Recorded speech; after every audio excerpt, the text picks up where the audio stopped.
Hello, నేను doctor Aruna Moparthi, running Meenakshi test tube baby centre bus stand దగ్గర గుంటూరులో. Meenakshi test tube baby centre is a place where we speak and treat anything and everything about women's health.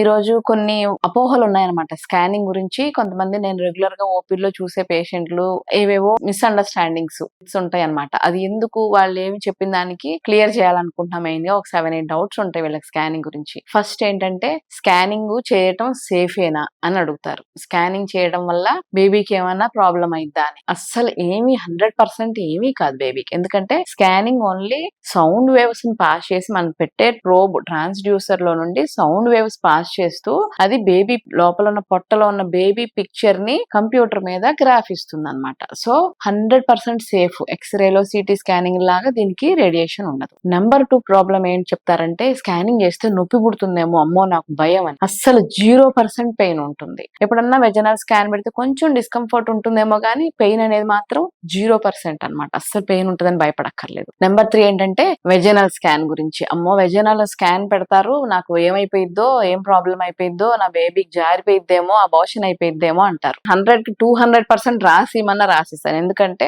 అసలు మనం probe ని only వెజనాలో పెడతాం. గర్భసంచి opening cervix దాకా కూడా టచ్ చేయము అస్సలు. సో దాని వల్ల బేబీకి 0% రిస్క్ ఉంటుంది. ఇంకా ఇన్ఫాక్ట్ ఏంటంటే, బ్లీడింగ్ అవుతున్న వాళ్ళకి కూడా ఆ వెజనల్ స్కాన్ చేయడం వల్ల గర్భసంచి పక్కనే ఉంటుంది కాబట్టి ఇది ఇంత చిన్న బ్లీడ్ ఉన్నా కూడా గర్భసంచి బేబీకి గర్భసంచికి మధ్యలో ఏమైనా సబ్కోరియానిక్ హెమరేజులు అలాంటి ఏమైనా ఉంటే బ్లడ్ క్లాట్లు కూడా ఈ స్కానింగ్ లో ఇంకా బాగా తెలుస్తాయి అనమాట. అబ్డామినల్ స్కాన్ లో కన్నా కూడా దీంట్లో ఇంకా బాగా తెలుస్తాయి. సో 100% సేఫ్ అనమాట. ఏమన్నా ఇన్ఫెక్షన్స్ ఒకళ్ళ నుంచి ఒకళ్ళకి వస్తాయేమో అనేది ఇంకొంతమంది అపోహ అనమాట. అసలు అది ఎలాగే కానే కాదు. ఎందుకంటే దాని మీద సేఫ్ గా కాండమ్ ప్లేస్ చేసుకొని ప్రోబ్ మీద ఆ కాండమ్ యూజ్ చేసి దాంతోనే స్కాన్ చేస్తాము. ఆ స్కాన్ అయిపోయిన తర్వాత ఆ కాండమ్ డిస్కార్డ్ చేసి మళ్ళీ ఇంకో నెక్స్ట్ పేషెంట్ కి ఇంకో కాండమ్ వాడుకుంటాం. సో 100% ఒక పేషెంట్ నుంచి ఇంకో పేషెంట్ కి ఈ ట్రాన్స్డ్యూసర్ ద్వారా డెఫినెట్ గా ఎలాంటి ఇబ్బంది రాదనమాట. ఇంకొకటి ఏంటంటే, బేబీకి అన్సేఫ్ ఏమో అని. అస్సలు కాదు. ఎందుకంటే అది బేబీ గురించి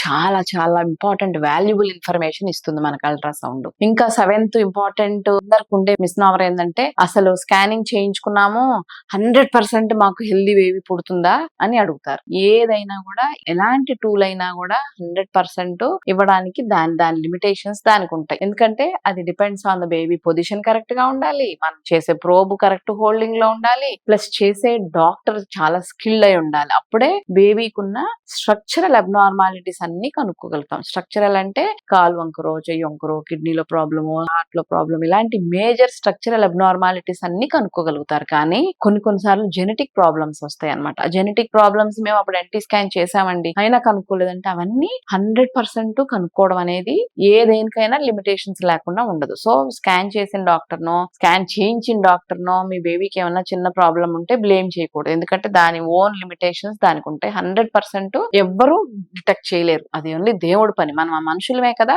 ఏదో ఒకటి బేబీ పొజిషన్ కరెక్ట్ గా లేదనుకోండి, ఎంత మంచి పెద్ద మెషిన్ లో చేసినా, ఎంత స్కిల్ డాక్టర్ చేసినా కూడా అది మిస్ అయిపోతుంది. So position of the baby మనం ఏం చెప్పలేం. దాన్ని ఇట్లా పడుకో అట్లా పడుకో అని చెప్పం కదా. సో బేబీ పొజిషన్ లో ఉన్నప్పుడు మనకు అన్ని బాగా కనపడి అనుకుంటాం. కొన్నిసార్లు ఆ పొజిషన్ చేంజ్ అయినప్పుడు అబ్నార్మాలిటీ ఏమైనా మిస్ అవ్వడానికి ఛాన్సెస్ ఉంటాయి. ఇంకొకటి ఏంటంటే, స్కానింగ్ ఎవరైనా చేయొచ్చా అనేది ఒకటి అడుగుతూ ఉంటారు. మా ఇంటి దగ్గర ఒక డాక్టర్ ఉన్నారండి, అక్కడ చేయించుకుంటాను, వాళ్ళు చాలా తక్కువ డబ్బులతో చేస్తారు, నాకు ఇంత పెద్ద హాస్పిటల్కి వెళ్ళి ఇంత పెద్ద టిఫా స్కానింగ్ చేయడం కష్టం అని వస్తారనమాట. అది తప్పు. ఎందుకంటే ఈ స్కానింగ్ లో బేబీని డెలివరీ అయినాక దానికి ఏదైనా ప్రాబ్లం ఉందని తెలిసి జీవితాంతం బాధపడే కన్నా 1-2 వేలు ఎక్స్ట్రా ఖర్చు పెట్టుకొని టిఫా స్కానింగ్ మంచి స్కిల్ డాక్టర్ దగ్గర పెద్ద సెంటర్ లో చేయించుకోవటం వల్ల లోపల ఎలాంటి చిన్న ఇబ్బందులు ఉన్నా కూడా డిటెక్ట్ చేసుకోవటం వల్ల మనకి అబ్నార్మల్ గా ఉన్న బేబీని అక్కడి నుంచి అక్కడే తీసేస్తాం అనమాట. సో ఏ డాక్టర్ అయినా చేయొచ్చు అని అపోహ ఒకటి. చేశాం కదా 100% అన్ని బాగున్నాయి అన్నారు, నాకు ఇంకా బేబీ 100% హెల్దీగా పుడుతుంది అనేది అపోహ ఒకటి. అవి రెండు మాత్రం తప్పు. స్కానింగ్ ఏమంటారంటే,